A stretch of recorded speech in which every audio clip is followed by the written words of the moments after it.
What's up guys, and welcome back to another new video on the channel that I hope you guys will enjoy. Well, in today's video, I'll show you the top 10 anime where the underestimated Humiliated main character surprises everyone with his power. And if you guys like the video, don't forget to leave your like and to subscribe to the channel. As always, let's start the video. この番組はご覧のスポンサーの提供でお送りします。 At number 10 is Kabanari of the Iron Fortress. The world is in the midst of the Industrial Revolution when horrific creatures emerge from a mysterious virus, ripping through the flesh of humans to sate their never-ending appetite. The only way to kill these beings, known as Kabane, is by destroying their steel-coated hearts. However, if bitten by one of these monsters, the victim is doomed to a fate worse than death, as the fallen rise once more to join the ranks of their fellow undead. Only the most fortified of civilizations have survived this turmoil, as is the case with the island of Hinamoto, where mankind has created a massive wall to protect themselves from the endless hordes of Kabane. The only way into these giant fortresses is via heavily armored trains, which are serviced and built by young men such as Ikoma. Having created a deadly weapon that he believes will easily pierce through the hearts of Kabane, Ikoma eagerly awaits the day when he'll be able to fight using his new invention. Little does he know, however, that his chance will come much sooner than he expected. And at number 9 is World Break, Aria of Curse for a Holy Swordsman. Seiken Tsukai no World Break takes place at Akane Private Academy, where students who possess memories of their previous lives are being trained to use ancestral arts so that they can serve as defenders against monsters, called metaphysicals, who randomly attack. Known as saviors, the students are broken up into two categories: the Kurogane, who are able to use their prana to summon offensive weapons, and the Kuroma, who are able to use magic. The story begins 6 months prior to the major climax of the series, during the opening ceremonies on the first day of the school year. After the ceremony is over, the main character, Moroha Himura, meets a girl named Satsuki Ranjo, who reveals that she was Moroha's little sister in a past life, where Moroha was a heroic prince capable of slaying entire armies with his sword skills. Soon afterwards, he meets another girl, Shizuno Ushirobara. After the ceremony is over, the main character, Moroha Himura, meets a girl named Satsuki Ranjo, who reveals that she was Moroha's little sister in a past life, where Moroha was a heroic prince capable of slaying entire armies with his sword skills. Soon afterwards, he meets another girl, Shizuno Ushirobara, who eventually reveals that she also knew Moroha in an entirely different past life where he was a dark lord capable of using destructive magic but saved her from a life of slavery. Can those whose minds live in both the present and the past truly reach a bright future? Delve into the complex world of Seiken Tsukai no World Break to find out.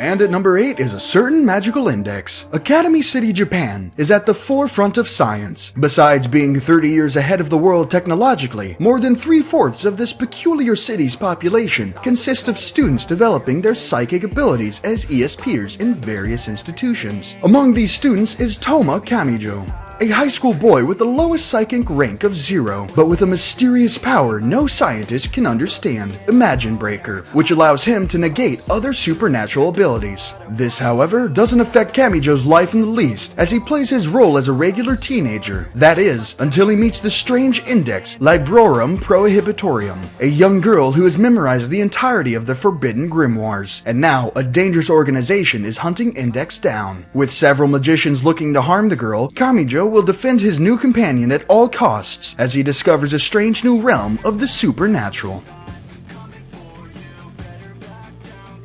And at number 7 is Blast of Tempest. Yoshino Takigawa, an ordinary teenager, is secretly dating his best friend Mahiro's younger sister. But when his girlfriend Aika mysteriously dies, Mahiro disappears, vowing to find the one responsible and make them pay for murdering his beloved sister. Yoshino continues his life as usual and has not heard from Mahiro in a month, until he is confronted by a strange girl who holds him at gunpoint, and his best friend arrives in the nick of time to save him. Yoshino learns that Mahiro has enlisted the help of a witch named Hikaze Kusharib to find Aika's killer and of the existence of an entity known as the Tree of Exodus. The witch's brother selfishly desires to make use of its power in spite of the impending peril to the world. However, Hikaze is banished to a desert island, and it is now up to Yoshino and Mahiro to help save the world, while inching ever closer to the truth behind Aika's death.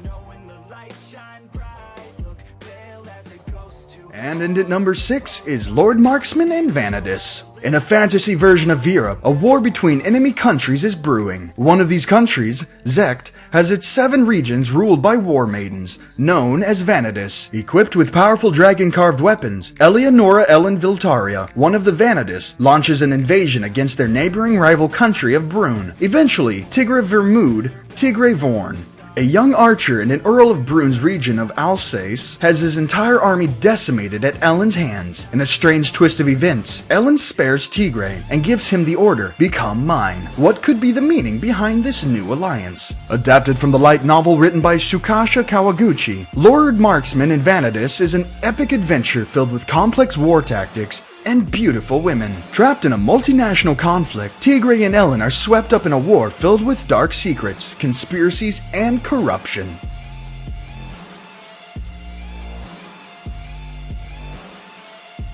And at number 5, is this a zombie? Ayuma Aikawa is a 16-year-old high school student who is tragically murdered while investigating a suspicious house. However, he soon awakens next to a strange armored girl called Euclid Hellscythe. She reveals herself to be a necromancer who has revived Ayumu, consequently turning him into a zombie. Now immortal, Ayumu sets out to hunt down his killer. One day, while searching in a cemetery, he encounters a boisterous young girl named Haruna, who is fighting a bear with a chainsaw, while dressed as a magical girl. After she kills the beast, Haruna attempts to erase Ayuma's memories of her, but he instead absorbs her magic for himself. Stripped of her powers, Haruna now orders Ayumu to take up her role of hunting strange creatures known as Megalo, monsters that roam the human world and terrorize the population. This anime follows the daily antics of the human-turned-zombie Ayumu as he begins his new, ludicrous life where the supernatural becomes the norm. And at number 4 is The Irregular at Magic High School. In the dawn of the 21st century, magic, long thought to be folklore and fairy tales, has become a systematized technology and is taught as a technical skill. In First High School, the institution for magicians, students are segregated into 2 groups based on their entrance exam scores. Blooms, who receive high scores, are assigned to the first course, while weeds are reserved students assigned to the second course. The Irregular at Magic High School follows the siblings, Tatsuyu and Miyuki Shiba, who are enrolled in First High School. Upon taking the exam, the prodigious Miyuki is placed in the first course, while Tatsuya is relegated to the second course. Though his practical test scores and status as a weed show him to be magically inept, he possesses extraordinary technical knowledge, physical combat capabilities, and unique magic techniques, making Tatsuya the Irregular at Magic High School. And at number 3 is Full-Time Magister. The aloof high schooler Mo Fan has found himself in a universe similar, yet distinctively different from his own mundane one. It's a place where magic has replaced the essence of science. Here, the most capable students are taught to master the wonders of spellworking, to fend off large devastating beasts that lurk in the forests surrounding the cities. Like his previous life, Mo Fan remains the son of a poor laborer and the older stepbrother to a crippled sister. Despite these disadvantages, he dreams of attending a magic school to become a magician, a highly respected and lucrative trade, in order to repay his father for his hard work. Mo Fan is accepted into a renowned magic institution. However, rumors spread about his poverty and lack of magical ability, labeling him as the laughingstock of the school. Nonetheless, Mo Fan manages to harness not only the powerful fire element, but also the rare lightning element. Now armed with dual abilities, what dangerous encounters will a versatile mage face? And at number 2 is Kakegurui. Unlike many schools, attending Hyoko Private Academy prepares students for their time in the real world. Since many of the students are the children of the richest people in the world, the academy has its quirks that separate it from all the others. By day, it is a normal school, educating its pupils in history, languages, and the like. But at night, it turns into a gambling den, educating them in the art of dealing with money and manipulating people. Money is power. Those who come out on top in the game stand at the top of the school. Yumeko Jabami, a seemingly naive and beautiful transfer student, is ready to try her hand at Hyoku's special curriculum. Unlike the rest, she doesn't play to win, but for the thrill of the gamble, and her borderline insane way of gambling might just bring too many new cards to the table.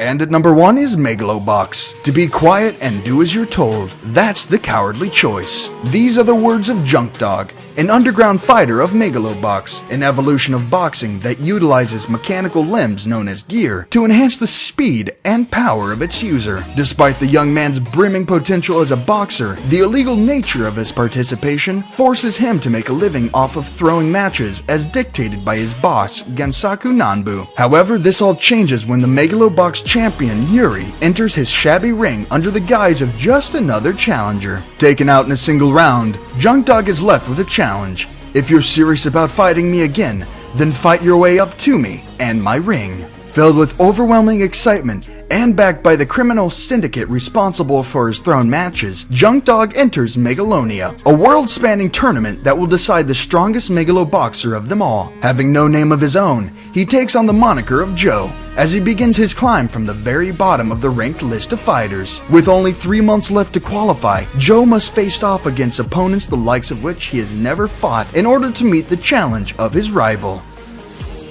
Well, this was today's video. I hope you guys have enjoyed. Don't forget to leave your like and to subscribe to the channel, and also enter on my Discord server. Link will be in the description. As always, see you in the next video.